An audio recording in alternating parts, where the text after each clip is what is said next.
Baik, Assalamualaikum warahmatullahi wabarakatuh. Waalaikumsalam.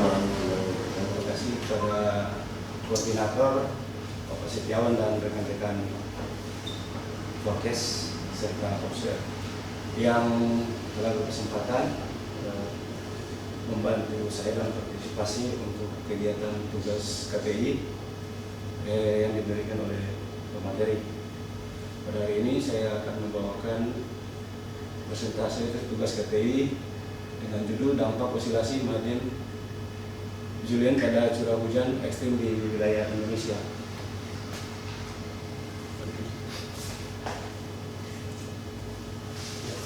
Identitas jurnal sendiri dengan judul jurnal untuk Julian Osilasi dan Precipitation Ekstrim di Indonesia tahun 2020 dengan penulisnya Fadil Rizky Muhammad, Sandro Lubis dan Sodi Setiawan. Ya. Lainnya ada pendahuluan, latar belakang, tujuan, data dan metode serta kesimpulan. Di mana kita ketahui pada pendahuluan, MJO merupakan sistem elemen utama dalam skala regional sebagai pengendali keragaman atau variabilitas cuaca dan iklim antar musim kawasan tropis. Selain itu, MJO umumnya berkembang dan dominan terlihat di wilayah Samudra Hindia bagian selatan menuju ke arah timur hingga melewati wilayah Australia dan sampai di Samudra Pasifik bagian barat. MJO sendiri merupakan pemicu terbentuk gugusan area liputan awan konvektif yang luas dan hujan yang menjalar ke arah timur di sekitar ekuator pada interval antara 30 hingga 60 hari. Latar belakangnya sendiri, kita ketahui wilayah Indonesia merupakan kawasan maritim yang memiliki respon aktivitas konvektif yang berpengaruh terhadap keseimbangan iklim global dalam skala ruang maupun waktu. Untuk wilayah Indonesia umumnya dipengaruhi oleh fenomena sirkulasi atmosfer baik skala global, regional maupun lokal, di mana pengaruh MJO pada intensitas curah hujan di Indonesia. Tujuan dari metode penulisan ini adalah mengetahui pengaruh dan dampak MJO terhadap kondisi curah hujan di wilayah Indonesia, ya, untuk mengetahui karakteristik dan fase MJO terhadap kondisi dinamika atmosfer di Indonesia. Data dan metode pada hasil penelitian ini menggunakan data Aphrodite atau Asian Precipitation Highlight Reservoir Observation Data Integrasi Towards Calculation of Weather Resource dengan resolusi skala 0,25 kali 0,25 pada 1200 titik serta pengamatan hujan. Selain itu digunakan juga data rainfall BMKG pada 63 titik pengamatan di Indonesia pada dengan periode 30 tahun dari 1987 hingga 2017. Dan itu dalam mengetahui kondisi atmosfer, penelitian ini menggunakan data oleh OLR dari NOAA, yang dimana di dalamnya ada pengamatan H, angin horizontal dan vertikal, suhu udara pada lapisan 1000 hingga 100 mm dengan resolusi 2,5 kali 2,5 dan data MJO yang didapatkan dari indeks RMM. Nah, ini datanya, data Aphrodite dan data anomali OLR pada posisi 80 derajat bujur timur, 100 bujur timur, 120 bujur timur dan 140 bujur timur. Nah, untuk data MJO sendiri yang didapatkan dari RRM ini sudah bentuknya yang dimana di dalamnya memiliki 8 fase dari fase 1 hingga fase 8.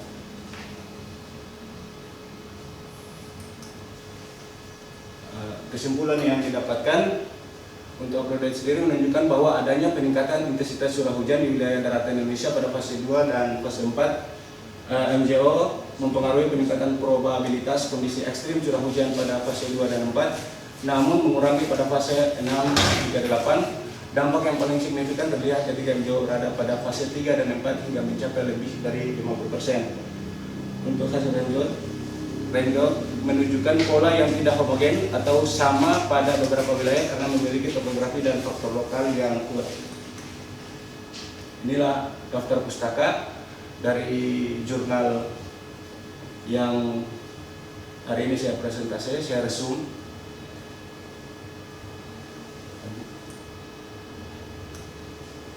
Terima kasih. Kita masuk pada sesi diskusi. Ya, kita kan mau diskusikan. Ini diskusi NGO kan, kalau dari penulis tadi dia 1987 sampai 2017 ya, 30 tahun. Itu dia mengupas di tahun tersebut untuk kejadian ekstrim dengan normalnya atau bagaimana kalau literatur yang dibaca. Biasanya kan normal kan 1981 1991 ya, kalau yang sempat dibaca kan, kalau misalkan sempat dapat di situ pembahasan kenapa dia ambilnya 1987 bukan di tahun normal kan, biasanya tahun normal kan 1981 kalau sesuai klimatologis ya, kalau aturan dari klimatologis. Penulis di situ menerjemahkan ya, ada alasan dasarnya dia yang muncul. Kalau tadi saya lihat di pembahasan kayaknya kurang. Karena itu yang di atas kayak nggak salah. Nah itu. Kalau dari ini kalau nggak disebutkan ya nggak apa-apa juga. ya, tapi saya inisiatif. Kalau kelihatan dari sini data yang dipakai dari 1987 hingga 2017 ini mungkin untuk suatu penelitian. Dia merupakan satu penelitian, tapi data ini tidak maksudnya umumnya yang tadi yang disebutkan bagusnya dari 1991 sampainya 2011 gitu kan, 2011 dari 1981 sampai 2011 itu umumnya yang biasa dipakai di BMKG, artinya untuk melihat pola iklim normal dari ini. Tapi kayaknya kalau yang di sini yang saya baca memang tidak tertulis, tapi kelihatannya untuk suatu penelitian saja. Ini nanti ke depannya bagusnya ditampilkan hasil pembahasannya. Tadi kan masih dari data metode langsung kesimpulan, jadi mungkin ditambahin di dalam presentasinya, karena pasti akan ditanya oleh pihak pembimbing. Pembahasannya belum ditampilkan yang kemarin saya sampaikan. Itu saja Pak. Tapi nanti kalau tidak diberikan malah justru komunikasinya kurang efektif nanti karena dari data dan metode terus juga ke kesimpulan. Sementara ada pembahasan yang mungkin dimasukkan sedikit di situ dan mungkin akan ditanya nanti. Tapi secara umum kesimpulan tadi NGO memberi pengaruh terutama di fase umumnya di fase 24 dan khususnya pada fase 34 kondisi ekstrim di wilayah Indonesia itu bisa mencapai di atas 50%. Kalau di itu tadi yang di dalam jurnal itu yang tadi disebutkan dan yang tadi itu kalau yang sempat dibaca sama Bang Fahmi dari jurnalnya dia, antara approach itu yang Asian Precipitation Resolve itu atau observation data definition itu kan resolusinya 0,25 kali 0,25. Kemudian WLR-nya pakai resolusi yang 0,5. Itu tidak kolaps gitu ya. Kalau maksudnya yang Bang Fahmi sempat baca itu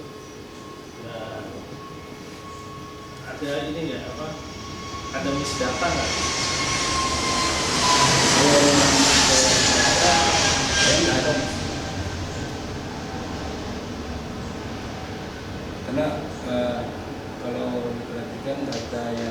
sama artinya data yang di atas data maksudnya data pengamatan yang di lapangan, data di bawah ya. Jadi ada kesinambungan dua datanya.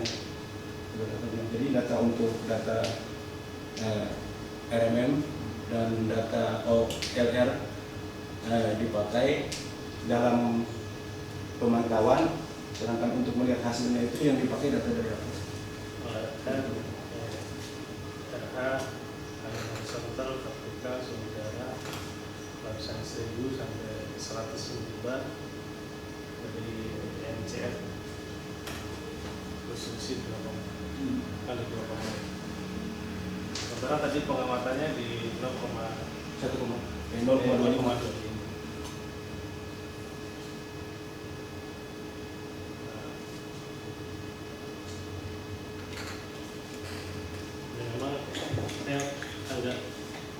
Mungkin nanti di pembahasannya barangkali yang dia munculkan itu biasanya itu ada di pembahasannya kenapa diambil observasi di 0,25 kerapatannya gitu ya, kerapatan data itu, dan kerapatan data WLR memang kan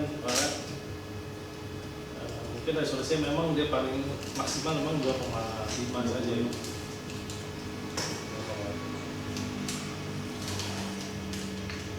Skala 0,25 pada 1.200 ya titik.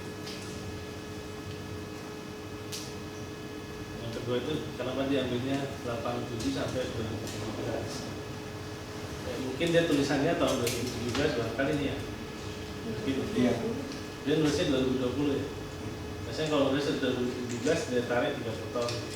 Berarti kata-kata normal 30 tahun itu kayak apa gitu. Tapi kalau dia nulisnya 2020 diambil data 87 sampai 2017, nah ini yang alasannya dia apa gitu? Karena Jurnal ini jurnal 2017. jurnal 2017. Tapi yang 2020 Enggak, dari 2017, cuma itu ya Apa itu? ada Publikasi. Oh mungkin di atasnya ya. Tahun itu 2020. tahun rilisnya. Tahun rilis. Tahun penelitiannya dari 2017. ya 2017. Itu bisa jadi nanti ya, mungkin saya cukup lah saya. Tapi mungkin tambahin saja itu nanti presentasinya ke sana tambah. Ini sebelum dikirim kan? Mungkin ditambahin ininya pembahasannya itu. Pembahasan. Apa istilahnya kalau di ilmiah itu masih pembahasan ilmiah, data metode terus ada pembahasan.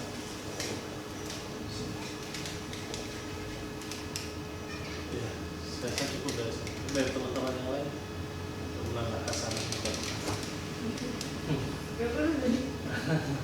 Cukup. Mudah-mudahan sukses dan presentasinya dan bisa diterima oleh penguji. Sekian. Saya rasa cukup.